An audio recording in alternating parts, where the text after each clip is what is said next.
Bismillahirrahmanirrahim. Assalamualaikum warahmatullahi wabarakatuh. Salam sejahtera untuk kita semua.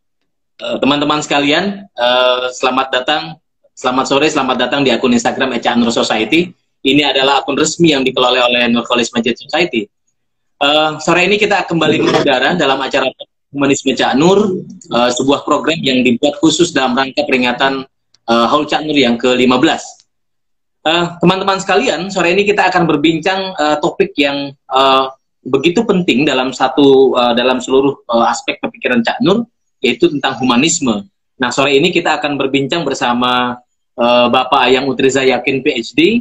Beliau adalah visiting professor in Arabic and Islamic Studies di Ghent University, Belgia. Di dunia maya sebetulnya Pak Ayang ini lebih dikenal sebagai A.A. Riza. Nah, itu dia. Karena banyak memberikan konsultasi dan yang konsultasi aneh-aneh itu isunya. Nah, tapi karena saya udah manggilnya sejak lama manggilnya Kak Ayang, ini senior saya di Ciputat, jadi ya sudah saya panggilnya Kak Ayang aja kalau gitu. Teman-teman sekalian, saya coba memberi pengantar sedikit tentang apa yang menjadi pembahasan kita pada sore hari ini. Kalau kita membaca sederet karya Cak Nur, kita akan mendapati ulasan yang penting mengenai humanisme ini sangat detail.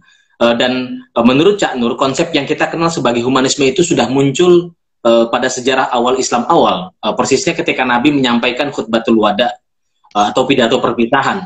Nah, dokumen pidato perpisahan itu menurut Cak Nur memiliki nilai kemanusiaan yang sangat tinggi.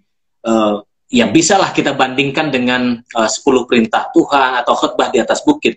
Jadi dokumen itu menurut Cak Nur menjadikan Islam sebagai ajaran keagamaan yang sangat menghargai manusia, yang menghargai individu atas prinsip egalitarianisme, prinsip demokrasi, prinsip partisipatif dan keadilan. Jadi begitu lengkap sebetulnya pesan yang termaktub atau terkandung di dalam khutbatul wada itu.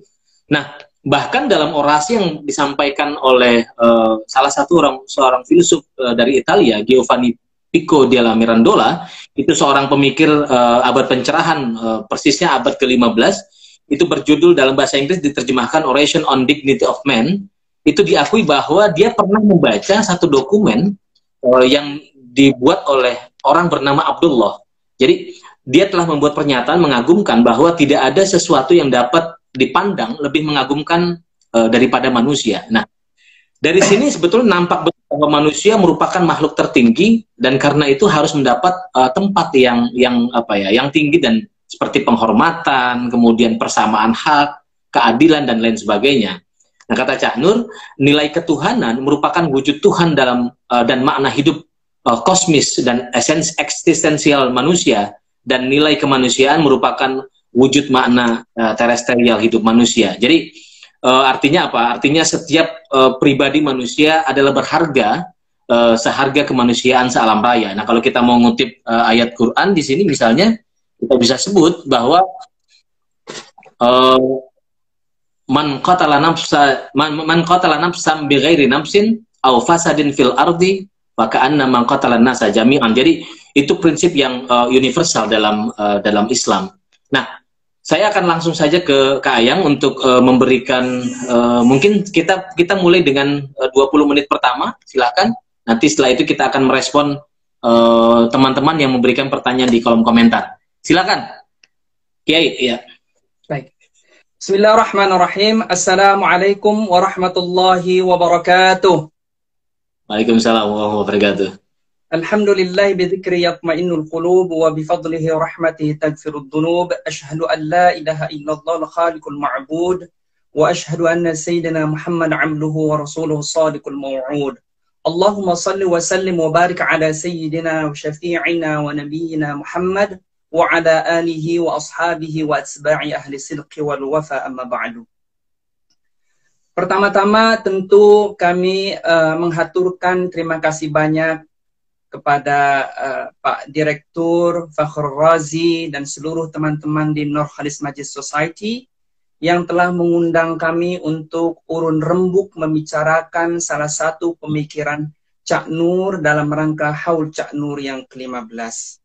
Pada kesempatan yang baik ini, mari kita kirim juga surah Al-Fatihah untuk beliau, ya, ila hadratin Nabi Mustafa Muhammad sallallahu alaihi wasallam. Al-Fatihah. A'udzu billahi minasyaitonir rajim. Bismillahirrahmanirrahim. Iyyaka na'budu wa iyyaka nasta'in.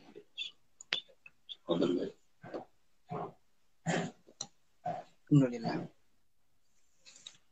Selanjutnya, semoga dalam rangka haul yang ke-15 ini kita masih dapat mengembangkan, meneruskan gagasan-gagasan dan pemikiran-pemikiran Cak Nur yang beliau telah lontarkan sepanjang puluhan tahun. Pada kesempatan kali ini, Nur Khalis Majid Society meminta kami untuk berbicara salah satu pemikiran Cak Nur, dan salah satunya adalah mengenai humanisme atau kemanusiaan. Sebelum saya utarakan mengenai pemikiran Cak Nur, mungkin ada baiknya saya akan jelaskan struktur pemaparan kami. Yang pertama, kami akan jelaskan pendahuluan, meletakkan konteks pemikiran Cak Nur dalam konteks NKRI di Indonesia, Asia Tenggara, kemudian dunia Islam. Yang kedua, kita akan masuk kepada pembahasan inti atau utama mengenai apa sih yang dimaksud dengan kemanusiaan atau humanisme Islam dalam gagasan dan pemikiran Cak Nur. Nah, di sini nanti kita akan memberikan satu penghargaan, penghormatan atau apresiasi terhadap apa yang telah Cak Nur lakukan, tapi juga nanti mohon maaf bagi para pengagum Cak Nur, saya akan melakukan kritik. Tentu kritik yang membangun. Ketika kita membicarakan satu pemikiran, bukan melulu memuji pemikiran yang ada, tetapi juga untuk kesehatan pemikiran itu sendiri harus dilakukan kritik, baik kritik dari dalam internal maupun kritik dari luar eksternal.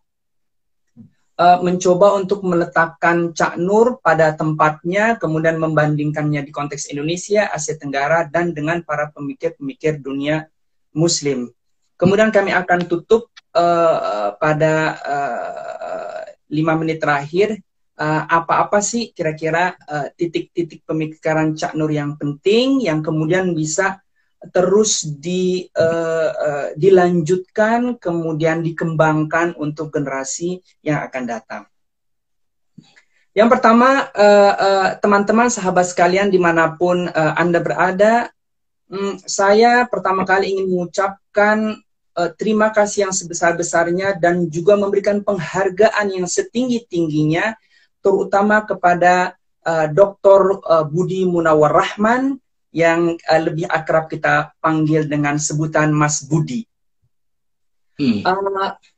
Kenapa ini penting saya utarakan? Yang pertama, Mas Budi ini telah melakukan suatu pekerjaan yang menurut saya pertama kali di Indonesia, jika saya tidak keliru, dan memberikan contoh uswah hasan yang baik bagi pengagum pemikir keislaman atau kebangsaan lainnya di Indonesia untuk melakukan hal yang sama, yaitu melakukan suatu mengumpulkan seluruh catatan-catatan pemikiran Cak Nur dan mengumpulkannya menjadi satu buku yang ditulis sebagai buku karya lengkap Cak Nur, sekitar 5.000 halaman. Ini betul-betul saya harus memberi penghargaan yang setinggi-tingginya kepada Mas Budi dan seluruh kawan-kawan tim yang tergabung di sana yang melakukan kerja keras menyajikan karya lengkap Cak Nur. Ini mengingatkan saya saat saya belajar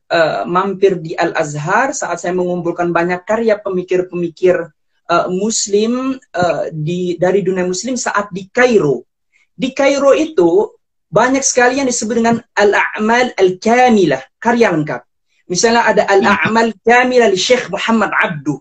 Ada karya lengkap Syekh Muhammad Abdu. Al-A'mal Al-Kamilah li Muhammad Imarah, karya lengkap Muhammad Imarah. Al-A'mal Al-Kamilah Hussein Toha. Al-A'mal Al-Kamilah Al-Kawakibi. Semua pemikir-pemikir keislaman dan kebangsaan Mesir atau dunia Arab pada umumnya itu dibuatkan oleh editor atau pengagumnya menjadi karya lengkap. Nah, ini adalah uswah hasanah, teladan yang bagus yang ditunjukkan oleh Mas Budi, mengumpulkan seluruh keadaan lengkap Cak Nur dan menerbitkannya dalam satu buku. Semoga jalan baik ini diikuti oleh yang lain, termasuk misalnya kita menanti misalnya karya lengkap Gus Dur misalnya, yang dikumpulkan menjadi satu. Itu yang pertama saya ingin katakan dan betul-betul mengapresiasi, dan ini memudahkan bagi siapapun yang ingin mengetahui gagasan-gagasan dan pemikiran-pemikiran sang tokoh itu. Yang itu baru pendahuluan ya. Ini udah berapa menit? Sekarang kita akan lihat. Dari sana kita akan mudah melihat apa sih pemikiran Cak Nur. Nah, ini kita masuk yang kedua. Kita terbantu lagi oleh Mas Budi. Sekali lagi kita ucapkan terima kasih. Dia memberikan suatu pengantar yang sangat panjang dan sudah memberikan pemilihan-pemilihan periode. Nah, saya sekarang pertama mengutip dari Mas Budi dulu. Pemikiran Cak Nur dibagi menjadi dua, yaitu pemikiran yang pertama 1965-1978 atau pemikiran Cak Nur sebelum berangkat ke Amerika yang disebut dengan periode keislaman dan keindonesiaan, dan periode yang kedua adalah periode pasca dari Amerika Serikat yang disebut dengan periode keislaman atau kemodernan. Nah, gagasan Cak Nur mengenai humanisme atau kemanusiaan atau humanisme Islam atau kemanusiaan Islam lahir dari periode kedua Cak Nur. Oke. Berarti pemikirannya lahir setelah beliau belajar S2 dan S3 di Amerika, kembali yang disebut sebagai periode keislaman dan kemodernan. Maksudnya apa? Saya pernah menulis mengenai ensiklopedia Cak Nur yang 5 atau 10 jilid, saya lupa, itu di majalah Tempo. Saya katakan periode kedua yang disebut sebagai oleh Mas Budi periode keislaman dan kemodernan yang melahirkan humanisme Islam sesungguhnya adalah upaya-upaya dan usaha-usaha Cak Nur untuk memberikan pijakan dasar yang kuat, ya, modernisme terhadap umat Islam agar berpijak, berjalan di jalan modernitas ini sesuai dengan tuntunan ilahi. Sederhananya begini, Cak Nur mencoba menggabungkan khazanah klasik dengan khazanah ilmu-ilmu sosial dan kemanusiaan modern, digabungkan menjadi satu untuk memberikan jalan keluar bagi kebuntuan umat Islam atau kecanggungan umat Islam menghadapi modernisme atau modernitas yang kita akan lihat apa perbedaan Cak Nur membedakannya modernisme ini. Nah, dari situ kita paham bahwa humanisme atau kemanusiaan Islam yang dimaksudkan oleh Cak Nur adalah memberikan pijakan-pijakan dasar yang kuat berdasarkan jalan ilahi agama Islam terhadap perkembangan agama baru yang muncul, lahir, dan berkembang di Eropa atau di Barat, yaitu humanisme tanpa agama. Jadi sederhananya, Cak Nur memberikan ruh-ruh keagamaan Islam di dalam ide-ide dan gagasan humanisme Barat yang tanpa agama atau dengan bahasa kerasnya anti agama dan anti Tuhan.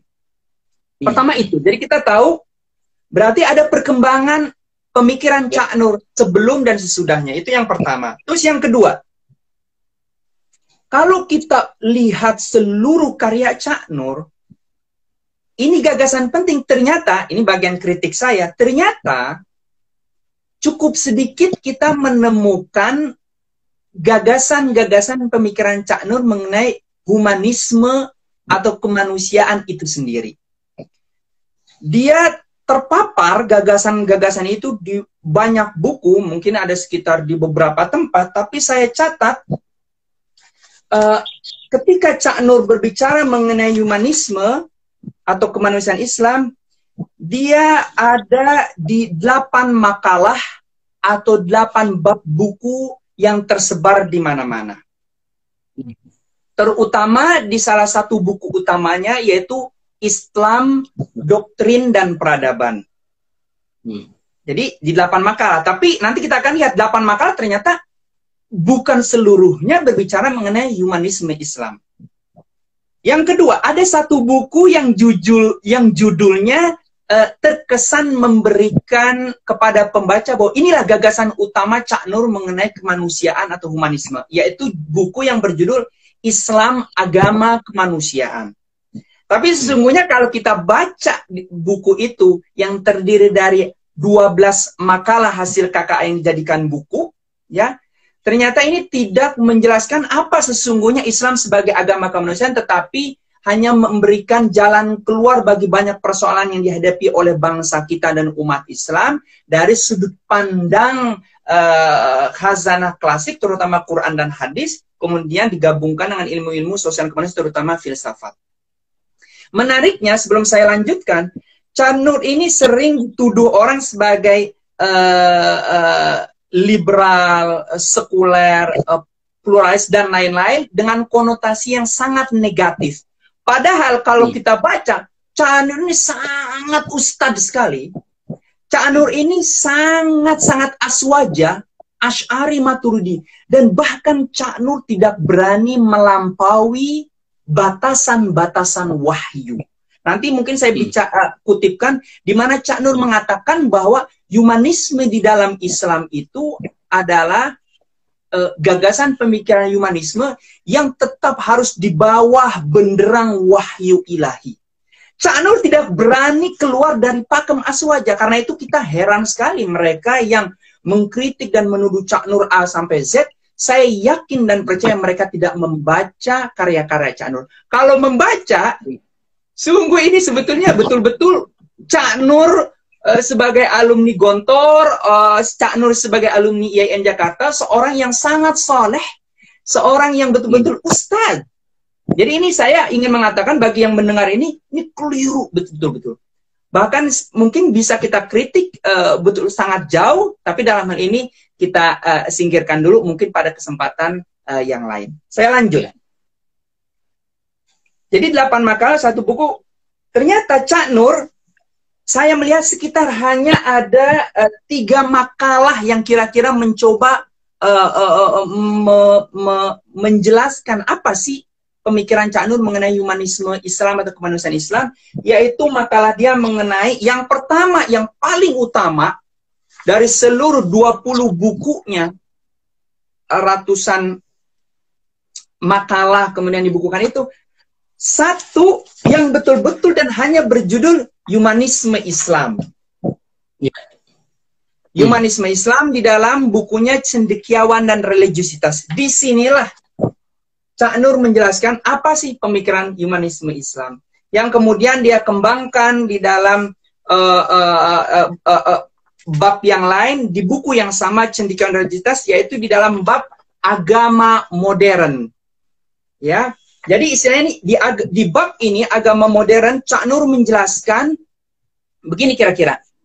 Hai umat Islam, wahai rakyat Indonesia, di barat sekarang ada agama baru loh yang bernama humanisme.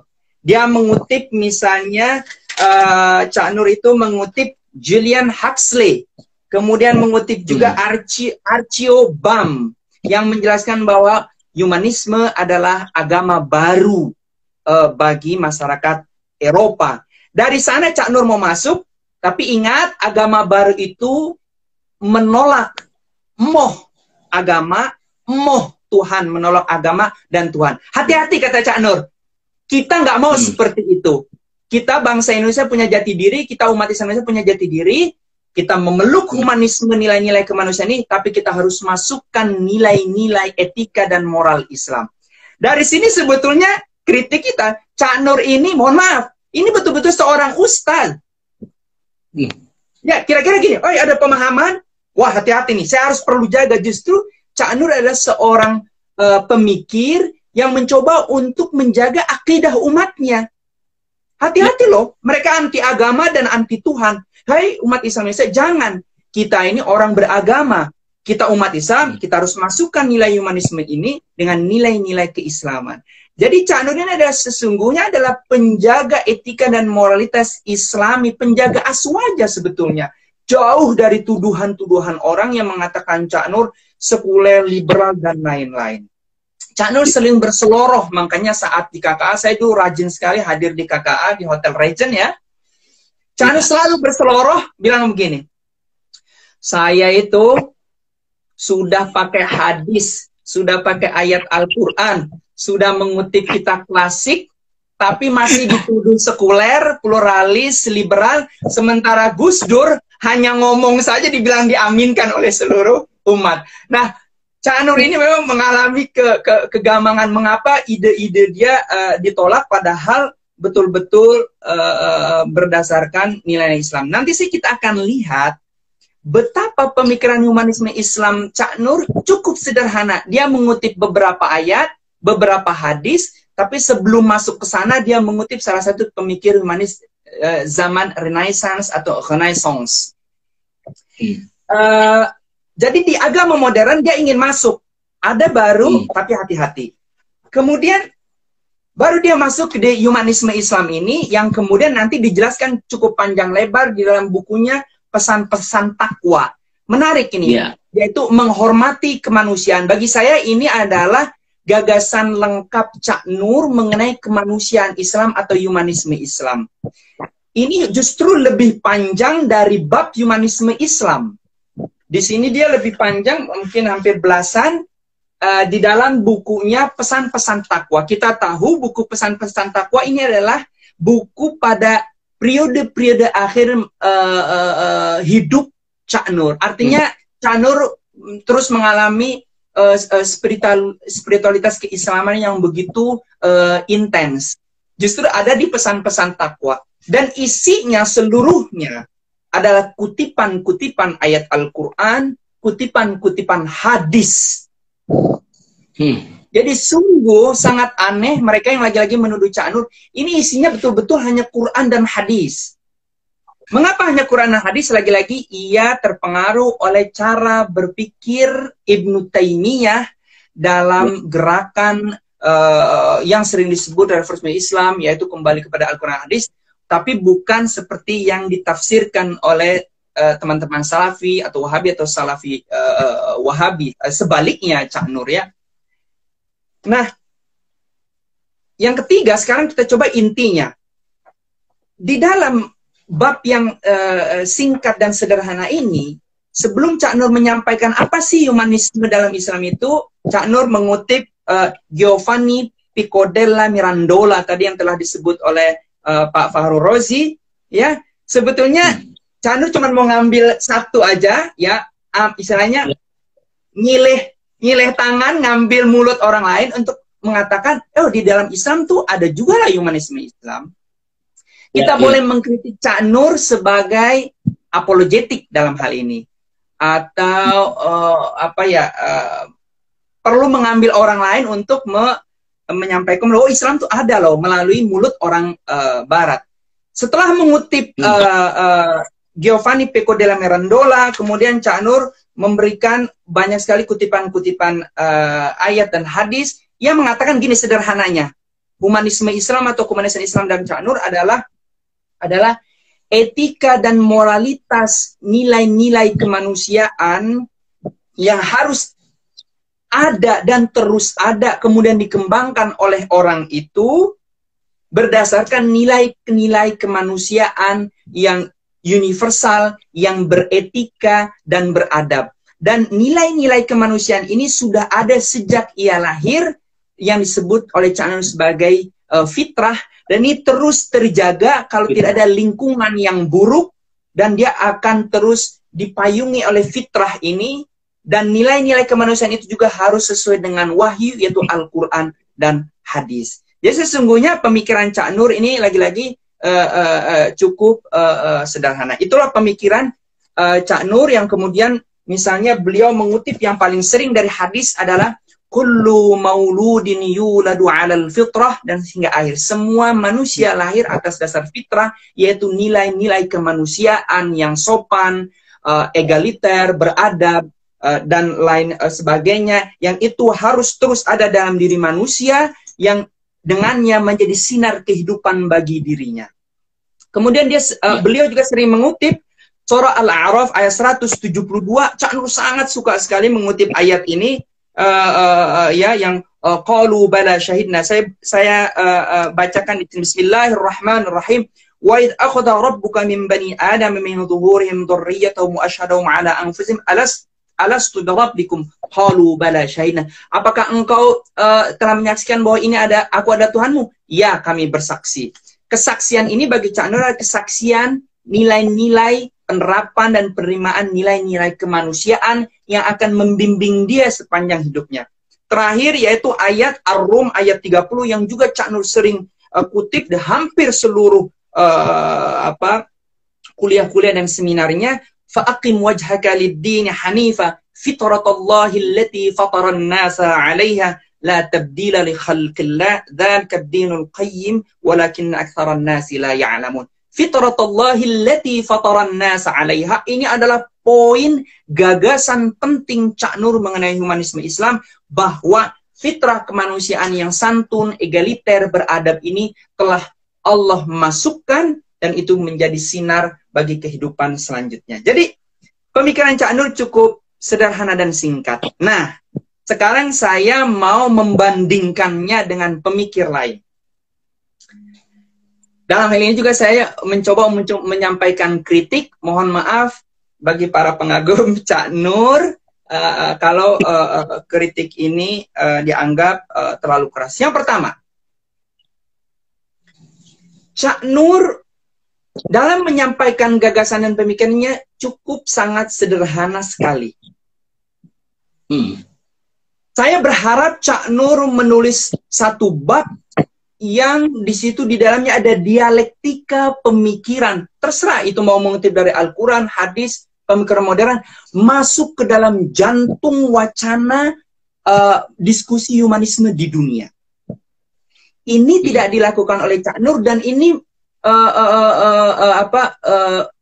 bertolak belakang dengan pemikir-pemikir Muslim yang sekarang menjadi boleh dikatakan fokus kajian di dunia. Saya memberikan contoh. Boleh ambilin bukunya Reforming Modernity. Pertama, Muhammad Abid Al-Jabiri. Muhammad Abid Al-Jabir, pemikir Arab orisinil, asli, otentik, asal Maroko, dididik asli Maroko, menulis proyek besar 4 jilid Naqdul Aqlil Arabi. Tapi dia menulis buku kecil berjudul Huququl Insan wa Demokratiyah. Hak asasi manusia dan demokrasi. Di sini kita bisa membaca pemikiran Abid Jabiri mengenai humanisme Islam. Sama, Abid Jabiri juga mengutip banyak Al-Quran hadis, tapi kita melihat pemikiran utuh Abid Jabiri. Ya. Nah, saya berharap Cak Nur itu menulis seperti itu. Kalau saya mau bandingkan lagi sekarang dengan pemikir kontemporer Maroko, Toha Abdurrahman, yang sekarang menjadi objek kajian luar biasa di dunia. Bukunya sudah terbit, ditulis oleh Wa'il Bilhallaq. Saya kasih contoh, ini dia. Reforming Modernity. Judulnya saja Ethics and the New Humans in the Philosophy of Abdurrahman Toha. Jadi etika dan manusia baru di dalam pemikiran filsafat Toha Abdurrahman. Ini ditulis oleh sarjana yang sangat serius, digdaya di dalam bidangnya, yaitu Wa'il Bilhallaq. Mengapa dia sekarang ditulis oleh Wa'il Bilhallaq? Kemudian dalam beberapa bulannya akan terbit bukunya lagi, Toha Abdurrahman, akan diterbitkan oleh Brill. Mengapa? Karena Toha Abdurrahman menulis satu proyek buku mengenai manusia. 3 jilid kalau tidak salah, ada beberapa jilid. Tapi yang khusus tentang manusia itu 3 jilid. Luar biasa. Nah, ini yang kita harapkan, tetapi Cak Nur cukup sibuk saat itu. Nah, ini nanti kita akan lihat mengapa Cak Nur tidak melakukan itu. Jadi kita menempatkan Cak Nur pada tempatnya, ya, tidak melulu menghakimi, tapi mencoba untuk memahami. Nah, Cak Nur tidak melakukan apa yang dilakukan Toha Abdurrahman. Dan saya bisa bandingkan dengan banyak pemikir lainnya, tapi saya cukupkan 2 saja dari pemikir Maroko karena kebetulan saya di Eropa, di Belgia, pemikir-pemikiran dari Timur Tengah, terutama Afrika Utara itu cukup banyak dikaji. Yang ketiga, lupa saking semangatnya. Ya, padahal ini penting banget, betul. Ya, ini Canur nggak rela ini dikritik saya ini. Ya Allah, maaf Canur. Saya muridnya juga loh Canur. Baik, saya lanjutkan saja ya. Padahal oh saya ya, ini pelan-pelan iya, ini Canur bilang ke saya meridoi, jadi saya ingat lagi nih. Yang ketiga, ini yang paling penting menurut saya. Cak Nur ini kan master dan doktor dalam bidang filsafat Islam ya. Harusnya beliau sudah banyak membaca karya khazanah klasik. Yang saya sayangkan, beliau sama sekali tidak mengutip pemikiran-pemikiran khazanah klasik Islam yang maha kaya, entah itu dari Al-Farabi, Al-Kindi, Al-Ghazali, Mulla Sadra, dan seluruhnya. Saya tidak jumpai di tulisan-tulisan Cak Nur mengutip para pemikir-pemikir muslim hebat pada masa emas maupun sampai abad ke-18, bahkan sampai abad ke-19. Satu, mengapa ini begitu kayanya? Jadi ini membuat pemikiran Cak Nur cukup terkungkung hanya mengutip Al-Quran dan hadis. Tapi ini bisa dipahami karena dia masuk Ibnu Taimiyah pandangan tadi. Yang kedua, sebagai seorang sarjana tamat Amerika, pasti beliau juga mengakses pemikiran-pemikiran filsafat modern. Kenapa sih munculnya humanisme? Lahir dari anak kandung daripada modernisme, gejolak pemikiran yang ada di barat, di Eropa terutama, menolak paham gereja yang terus mengungkung kebebasan berpikir dan lain-lainnya. Di sana ada wacana dialektika di antara para pemikir di Eropa yang sangat kaya. Dari mulai Descartes, luar biasa sekali, sampai masa pasca postmodern, pasca modernisme, bahkan beliau mengutip pasca modernisme, tetapi kita bicara di kesempatan lain, tapi beliau juga memberikan kritik terhadap pasca modernisme, pemikiran postmo juga kurang pada tempatnya. Nah, yang saya ingin katakan adalah, Cak Nur kan pasti tahu ini seluruh perdebatan wacana ini. Kenapa beliau tidak masuk ke dalam wacana tesis, antitesis, sintesis, ke dalam dialektika yang luar biasa, kemudian dia memberikan jalan keluar. Ini yang dilakukan oleh Abdurrahman Toha. Jadi pemikiran masuk ke dalam wacana dunia. Ya. Mungkin itu 3 kritik saya yang saya bisa panjang lebar, tapi karena waktu kita cukupkan di sini. Saya ingin tutup dengan penutup saya, bahwa terlepas dari kritik-kritik saya tadi yang singkat tapi menurut saya cukup menghujam, dan mudah-mudahan Cak Nur juga senang, karena Cak Nur paling benci terhadap para murid-muridnya, pengagum-pengagumnya yang taklidul a'ma, taklid buta. Cak Nur sangat-sangat tidak suka, dan insya Allah Cak Nur sangat senang sekali dikritik pemikiran-pemikirannya. Sebagai penutup, terlepas dari kritik saya tadi, kita harus meletakkan Cak Nur dalam konteksnya. Nah, ini dia. Kita harus adil juga. Pertama, wajar Cak Nur, wajar ya. Saya lagi-lagi untuk meletakkan beliau secara adil ya. Wajar mengapa? Pertama, beliau ini tokoh nasional yang sangat sibuk luar biasa. Diminta pendapatnya dalam seluruh bidang, oleh seluruh kementerian, oleh bahkan semuanya, dari mulai presiden sampai semuanya.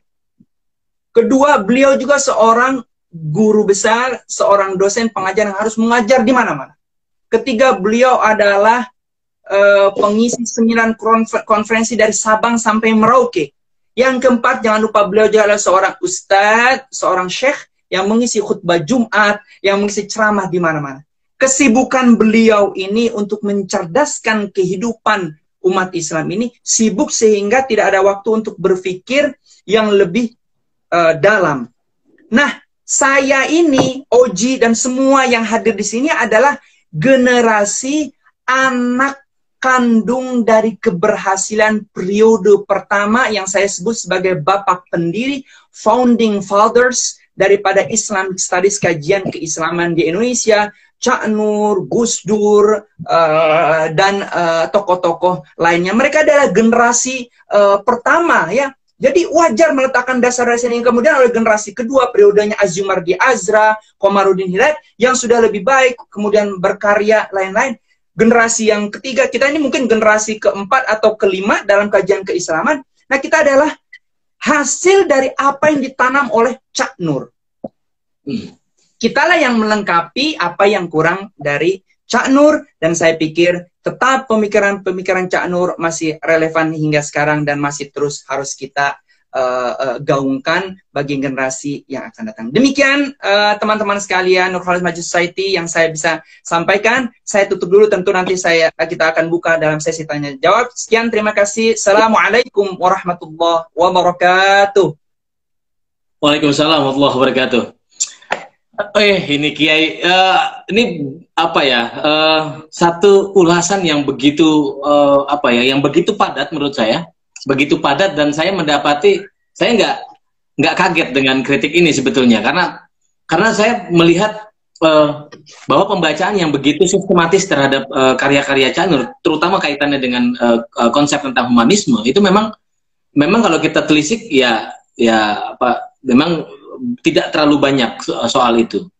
Jadi karena Cak Nur seperti yang Kak Ayang tadi sampaikan, Cak Nur itu lebih memosisikan dirinya sebagai seorang penjaga etika dan moral umatnya. Jadi kesibukan dia itu lebih banyak memberi sanggahan-sanggahan atau kuliah-kuliah atau tulisan-tulisan mengenai seputar itu. Jadi kalau kita ada satu buku tentang mungkin Kak Ayang juga tahu tentang Khazanah Muslim Klasik, itu kan terjemahan. Itu satu. Yang kedua, mungkin di dalam disertasi juga nanti kita akan sebentar lagi diterbitkan disertasinya. Di situ saya kira banyak sekali kutipan-kutipan soal ini. Anyway, ada beberapa pertanyaan. Ini sebetulnya menyambung apa yang disampaikan oleh Kak Ayang tadi. Yang pertama soal dari Irfan Muhammad. Ini apakah Anda menilai ada perubahan pemikiran Cak Nur sesudah ia studi ke Amerika dan dia konsisten atau dia konsisten sejak pidato 1970-an hingga wafatnya? Itu yang pertama. Yang kedua, atau yang pertama dulu saya kira bisa dijawab. Baik. Terima kasih atas pertanyaannya, bagus sekali. Pertama, apakah ada perubahan sebelum dan sesudah Cak Nur dari Amerika? Apakah justru dia istiqomah atau konsisten? Yang pertama, dalam soal sikap, pandangan, keyakinan, Cak Nur tidak berubah sama sekali. Termasuk sebetulnya pemikiran-pemikiran utama beliau, Cak Nur tidak berubah. Mengapa tidak berubah? Karena soal sekularisasi, sekularisme, modernisme, humanisme itu diulang-ulang, dan bagi dia banyak yang salah faham dan salah tanggap atas pemikiran. Jadi dalam soal sikap, keyakinan, pandangan, dan lain-lain tidak berubah. Tetapi perubahan yang sangat besar dari Cak Nur sebelum dan sesudah berangkat dari Amerika adalah kekayaan bacaannya terhadap terutama literatur Barat. Ya. Namun tadi kritik saya lagi, sayangnya kekayaan khazanah Barat yang Cak Nur sudah baca dan sudah akses, ini beliau tidak manfaatkan untuk mengutip semakin kaya di makalah-makalahnya. Hanya justru saya melihat agak apologetik, ambil kutip sana kutip sini untuk membenarkan pola pikir Cak Nur yang seperti tadi mengutip Julian Huxley, kemudian terutama untuk humanisme Islam mengutip Giovanni de Codella itu, ya, terutama juga untuk mengenai politik Islam. Hampir setiap seminar konferensi beliau selalu mengutip Robert Bellah Beyond Belief. Saya sampai hafal itu ya, Robert Bellah Beyond Belief. Jadi betul ada pemikiran perubahan kekayaan khazanah pemikirannya, iya, tapi sayangnya itu tidak dituangkan sekaya mungkin di dalam tulisan tulisannya, tapi itu lagi-lagi bisa dipahami dengan konteks yang saya bilang tadi di Indonesia yang ribut terus kafir murtad. Jadi Cak Nur dalam sikap yang bertahan dan betul-betul menunjukkan kepada umat bahwa saya betul-betul Asy'ari, Maturidi murni loh, Ghazalian murni, dan itu terlihat sekali. Cak Nur tidak berani sama sekali keluar dari Al-Quran dan hadis. Subhanallah. Ya. Ini salah sekali orang menuduh Cak Nur itu. Nggak berani Cak Nur. Kalau kita katakan jauh lebih berani Thaha Abdurrahman dan lain, Cak Nur nggak berani loh keluar dari konteks Quran dan hadis. Mungkin itu. Ya, itu seloroh itu saya sering sekali dengar soal saya udah ngutip yang tadi seperti kayak udah ngutip Quran, udah ngutip hadis, tetap aja dibilang liberal. Nasib, itu mah udah nasib. Padahal kalau dengar cerita dari Ibu Omi itu sering bilang Cak Nur itu, ini saya bukan ini ya, bukan bermaksud apa, tapi ini bagian dari teladan aja. Jadi kalau Bu Omi cerita itu Cak Nur itu kalau malam itu mesti bangun malam, dan tidak pernah lepas dari Quran di tasnya itu. Ya, banyak orang yang bersaksi soal itu, tapi saya dengar langsung dari Ibu Omi. Jadi ini pertanyaan yang kedua. Jadi saya mau nyambung yang kedua, persis yang dipersoalkan. Ini kan Cak Nur dikenal sebagai lebih, ya kalau Kak Ayang tadi bilang orang yang soleh, ustadz, karena tidak pernah keluar dari Quran dan hadis. Tetapi kenapa sebagian orang itu begitu marah dan selalu mengasosiasikan Cak Nur sebagai orang yang sekuler dan liberal? Problemnya apa? Saya pikir zaman yang dihadapi oleh Cak Nur, kita jangan lupa loh ya. Pidato pemikiran kebudayaan Cak Nur tahun 68 atau 69. Yang 72, yang pertama 72. 92. Itu kan awal baru Orde Baru. Setelah Orde Baru Soeharto menghabisi Soekarno dengan habis-habisan, ini Orde Baru butuh pijakan. Nah, Cak Nur kalau dibaca, dan ini kritik terhadap Cak Nur adalah bagian daripada gelombang intelektual muslim yang menjadi penopang Orde Baru, yaitu memberikan tafsiran-tafsiran moderat terhadap sistem politik, termasuk Islam yes, partai Islam no. Itu adalah dalam rangka untuk, dalam tanda kutip, menyenangkan penguasa, bukan dalam arti pejoratif atau buruk, tetapi memang keadaan politik seperti itu. Kalau tidak, Soeharto, waduh, dengan tangan besinya, jangankan umat Islam, orang yang dituduh komunisnya sama dia dibantai habis kan. Apalagi umat Islam, terjadi pembantaian di mana-mana. Jadi akomodasi intelektual muslim saat itu menopang kebijakan Orde Baru agar tidak lagi terjadi korban-korban kemanusiaan, terjadi pembantaian umat Islam atas nama ABC, dan itu atas perintah Soeharto. Jadi zaman memang. Pertama itu konteks sosial politik yang begitu mencekam umat Islam ya, di awal-awal Orde Baru. Yang kedua, lagi-lagi zaman, ini kan zaman di mana kejumudan berpikir. Ini bukan saja kalangan tradisionalis modernis, itu udah nggak ada lagi. Bahkan di kalangan muslim kota yang menolak pemikiran-pemikiran Cak Nur, siapa sih sekarang kita tanya? Mereka adalah muslim perkotaan. Mereka yang tidak punya akses kepada khazanah klasik. Orang-orang NU nggak ada, biasa saja sama pemikiran Cak Nur. Kenapa? Karena mereka punya akses pada khazanah klasik.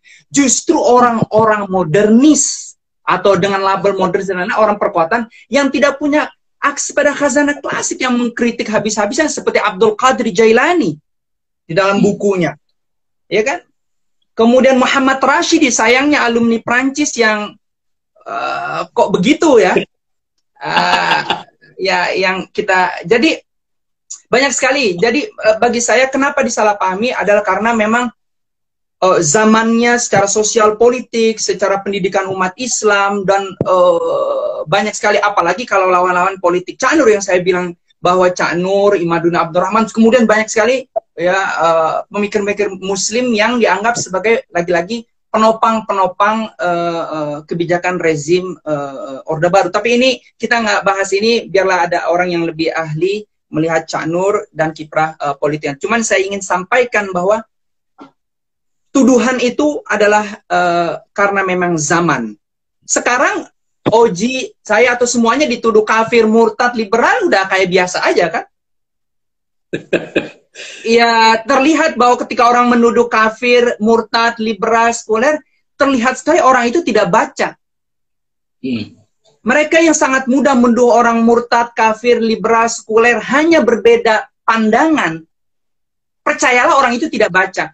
Bahkan padahal pandangan itu ada dasarnya dalam Al-Quran, hadis, tafsir Al-Quran, kemudian penjelasan hadis dalam fikih-fikih, kita udah dikatakan liberal sekuler. Ji, misalnya saya, Anda tahu sendiri di Twitter, pandangan, ya Allah saya ngutip fikih, betul-betul klasik. Contoh, kayak anjing aja, masalah air liur lah, dijilat anjing, boleh ke melihara anjing atau tidak, sudah dituduh. Padahal ini kita mengutip mazhab Maliki loh, yang membolehkan. Mazhab Maliki itu boleh sama anjing. Melihara dijilat apa ya, tinggal cuci kemudian sholat. Itu udah dituduh sekuler, liberal, pluralis. Padahal dia nggak baca. Nggak baca sama sekali. Jangankan mau baca. Bagaimana mau baca? Dia baca Arab gundul saja untuk melihat khazanah klasik, tidak bisa. Jadi memang saya pikir sebutan sekuler, pluralis, liberal, dan lain-lain itu adalah jawaban dari orang-orang yang stres akan keadaan hidupnya, terus dia tidak bisa melampaui angan-angan hidupnya, dan melihat orang berhasil dan sukses, dia sematkan sematan-sematan buruk itu. Karena ada rasa dengki dan iri. Bukan membela Islam loh ya, bukan membela Allah, enggak. Bukan membela Allah, bukan membela Rasulullah SAW, bukan membela apapun, tapi membela ego dirinya yang sesungguhnya rendah. Jadi kita harus paham itu zaman dan konteks orang yang sesungguhnya memang betul-betul tidak baca. Mungkin itu. Kita lihat ada pertanyaan banyak lagi mungkin yang masuk.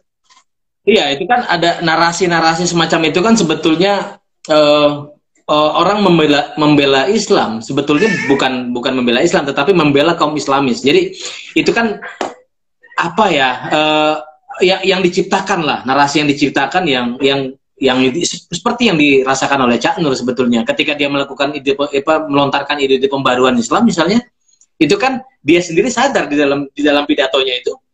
Jadi ancamannya itu memang kohesi sosial. Jadi ancamannya itu disintegrasi antara kaum muslim, di antara kaum muslim. Jadi begitu ide pembaruan dilontarkan, ya memang problemnya persis di sana, karena yang tadi kayak yang bilang, ya memang kita belum sampai tahap yang literasinya memang belum terlalu kuat gitu.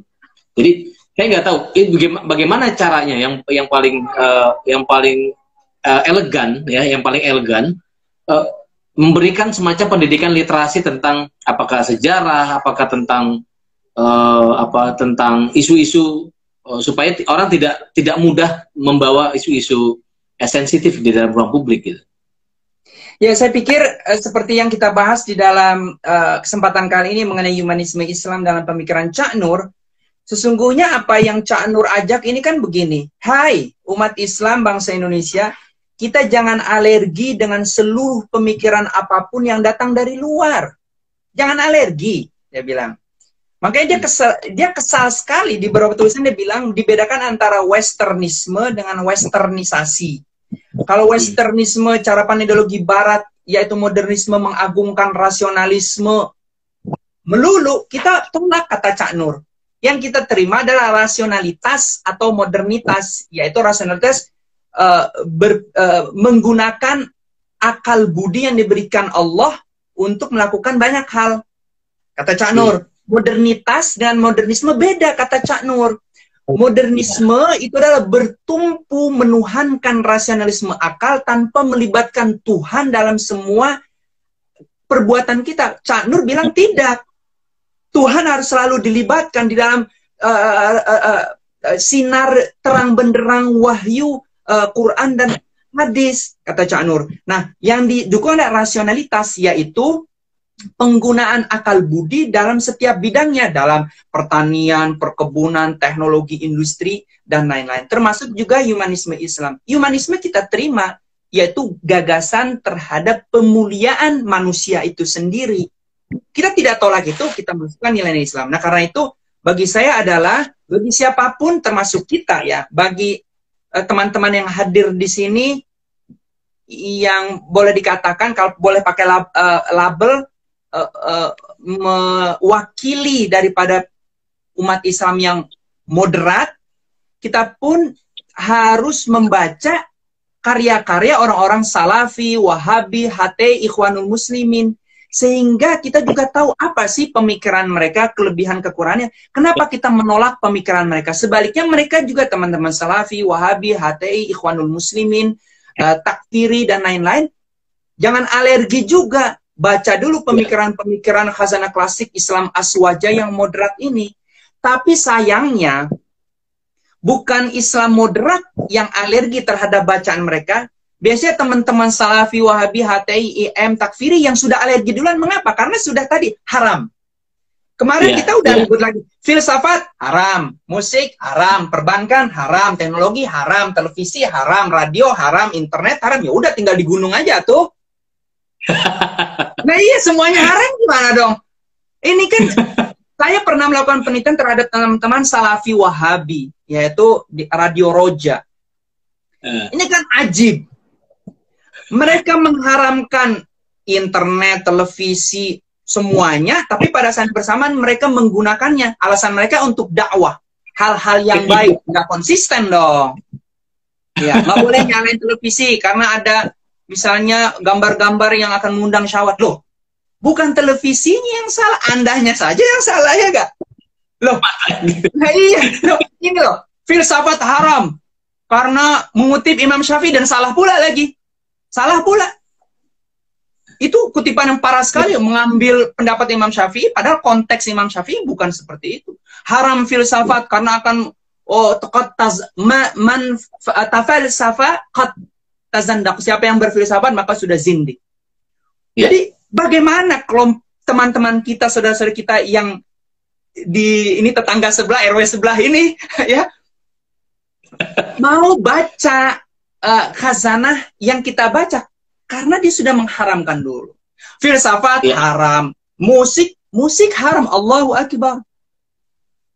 Para filsuf Islam misalnya Al-Farabi, Al-Kindi, dan generasi pertama filsuf Islam ini menulis kitabul musiqa. Kitab musik dia tulis. Yang ini menjadi nanti menurunkan, nggak langsung melalui kitabul musiqa, diterjemahkan ke Eropa, nanti menghasilkan musik-musik klasik. Bayangkan. Jadi, saya pikir bagaimana caranya ya tidak boleh alergi terhadap bacaan, namun termasuk sekarang lagi heboh-heboh PKI. Aduh. Sungguh, orang yang bilang PKI ini lagi-lagi betul-betul nggak baca. Betul-betul tidak baca. Suruh baca aja buku-buku komunisme dan lain-lain. Udah nggak. Di Cina, di Eropa, udah nggak ada ini. Jadi ini lagi-lagi adalah alat politik dari sisa-sisa penguasa masa lampau yang tidak rela. Ya, intinya bahwa alergi ini udah harus dihapus dan dibuka bacaan kita. Dan itu mewabah di hampir semuanya. Dan betapa bangsa kita sangat mudah dimainkan isu PKI, dimainkan isu macam-macam. Mungkin itu. Oke. Kak Yang, mohon maaf, ini kita di Instagram itu cuma bisa 1 jam. Jadi ini kita sudah 1 menit lagi menuju 1 jam. Jadi saya kira kita harus sudahi diskusi ini. Dan ada beberapa pertanyaan yang nggak bisa dijawab. Saya mohon maaf sekali teman-teman, karena waktunya terbatas. Dan terima kasih Kak Yang waktunya. Teman-teman yang sudah berpartisipasi dalam memberikan komentar dan lain sebagainya, saya terima kasih banyak.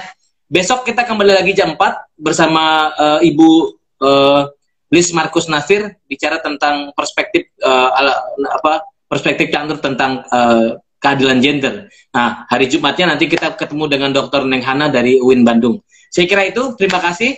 Waktunya begitu sempit. Sekali lagi terima kasih dan wassalamualaikum warahmatullahi wabarakatuh.